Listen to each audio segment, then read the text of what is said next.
Groupe Pelou, l'immobilier bien plus encore présente. Le Grand Matin Week-end Sud Radio. Osez investir, Thomas Binet. Que faire de votre argent? Où le placer? Quand le placer? Où investir? On en parle tous les dimanches avec vous sur Sud Radio. On parle de quoi aujourd'hui? Le conseil de la semaine, on va parler du moral des Français sur les sujets de placement et d'immobilier. On recevra ensuite Jean-Marie Soutellier, président de Sogenial Immobilier, pour parler d'investissement en SCPI, Société Civile de Placement Immobilier. Et puis on va finir légèrement avec l'innovation de la semaine. Ça sera consacré à un pot de fleurs connecté. Ah, mais ça peut servir, c'est joli en plus. AFR Financement Parole de Lyon présente Osez investir, le conseil de la semaine. Alors Thomas, votre conseil porte sur le fait qu'un tiers des ménages aujourd'hui ont peur de ne pas pouvoir rembourser leur prêt immobilier. Oui Jean-Marie, selon une étude réalisée en mai dernier pour le compte de Miss Group Patrimony, 82% des Français se déclarent très inquiets de l'inflation galopante que nous rencontrons depuis plusieurs mois. Du coup, cela entame sérieusement la capacité des Français à investir.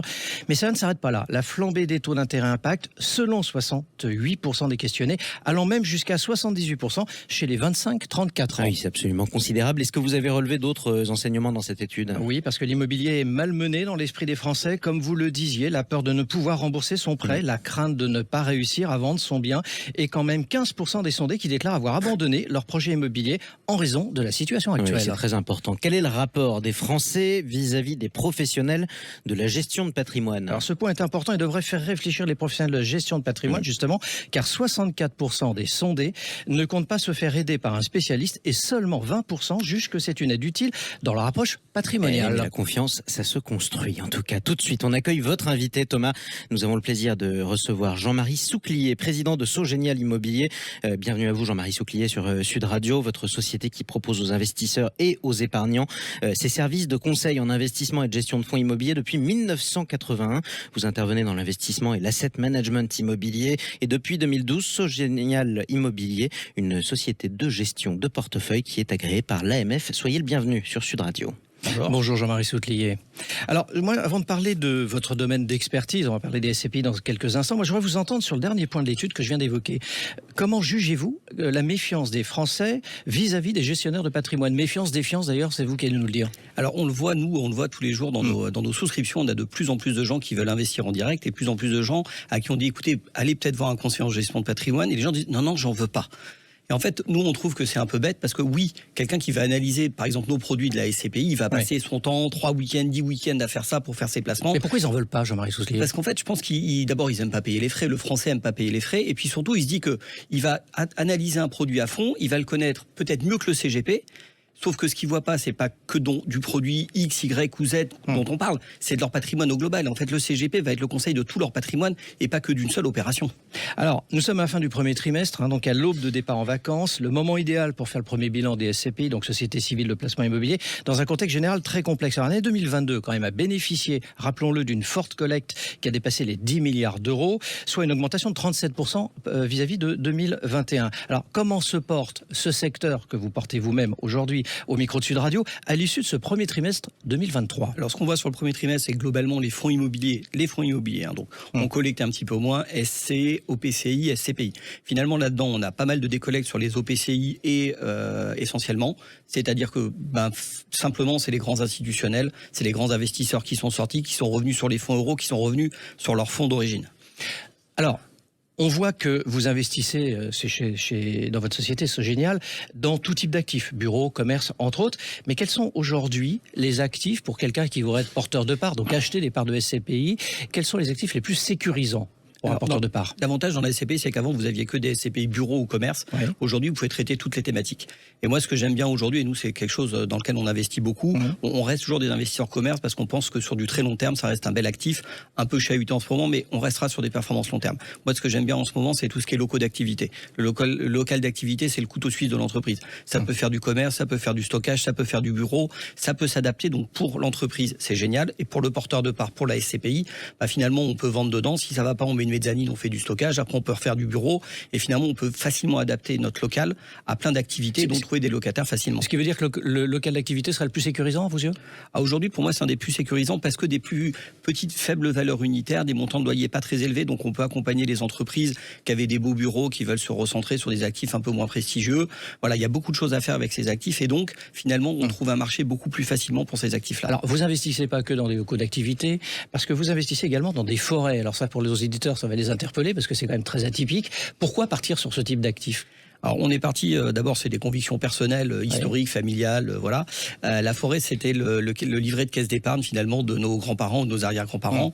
Et puis aujourd'hui donc c'est une bonne façon de placer son argent, très sécurisé sur du très long terme. On n'est pas faible croissance, faible performance, mais sur du très long terme et très résilient. Et puis la forêt, ce qui est bien, c'est que c'est un actif qui a du sens finalement. Mais c'est pas forcément un bon investissement si je vous entends en soi. C'est un bon investissement, mais c'est pas là qu'on va gagner beaucoup d'argent. On a un avantage fiscal à l'entrée qui est relativement intéressant, 25% d'exonération d'IR. Après sur la durée, on va faire du 2,5% de performance par an. C'est pas les fonds les plus rentables, mais si on aujourd'hui, surtout avec l'inflation, mais si on se place sur les 15, 20, 30, 40 dernières années, c'est des actifs qui n'ont fait que croître parce que c'est un actif qui est magique. Il suffit de regarder l'arbre avec un peu de soleil et un peu de pluie pour le voir pousser et pour voir le patrimoine augmenter. Alors moi j'ai observé aussi dans votre présentation que vous investissez également dans des crèches. Là aussi c'est quelque chose d'un petit peu original. Pourquoi ? Là, je parlais de sens tout à l'heure. Nous on aime bien les crèches parce que d'abord c'est utile socialement. Pour la société, parce que les places de crèche publiques, il y en a peu, il faut organiser la garde de ses enfants, ça coûte très cher, et puis c'est bien qu'ils soient sociabilisés avec d'autres enfants et pas tout seul en garde. Donc c'est un bon support d'investissement, c'est un support utile, on est sur des montants unitaires de 7, 800 000, 1 million, 1,5 million d'euros, avec des opérateurs nationaux très bien implantés. Donc finalement, vous arrivez à avoir une grande dilution du risque, une granulosité assez importante, et des actifs qui finalement, dans le terme, vont être quand même très intéressants, puisque on a de la natalité, on a des enfants, et on est moins sensible, beaucoup moins sensible à l'économie dans l'actif que sont la forêt ou la crèche. Alors, en quoi des investissements dits de diversification, parce que c'est un peu comme ça qu'on les présente, crèche, forêt, on vient d'en parler, sont des meilleurs investissements par rapport à des investissements sur bureau ou commerce dont on avait parlé tout à l'heure ? Alors, je ne sais pas s'ils sont meilleurs, ou en tout cas, ils sont différenciants, ils sont diversifiants. Et c'est ça qui est intéressant. C'est-à-dire qu'aujourd'hui, beaucoup de gens ont des portefeuilles ou des patrimoines immobiliers, résidence principale, locatif ou SCPI importants. Aujourd'hui, ils peuvent faire autre chose avec ces investissements-là, en ayant une sécurité qui est quand même plus importante parce que, comme je disais, elle est beaucoup moins corrélée à l'économie. La forêt est complètement décorrélée de tout cycle économique et la crèche est beaucoup moins corrélée puisque les enfants, ils sont là, ils ont besoin de crèche.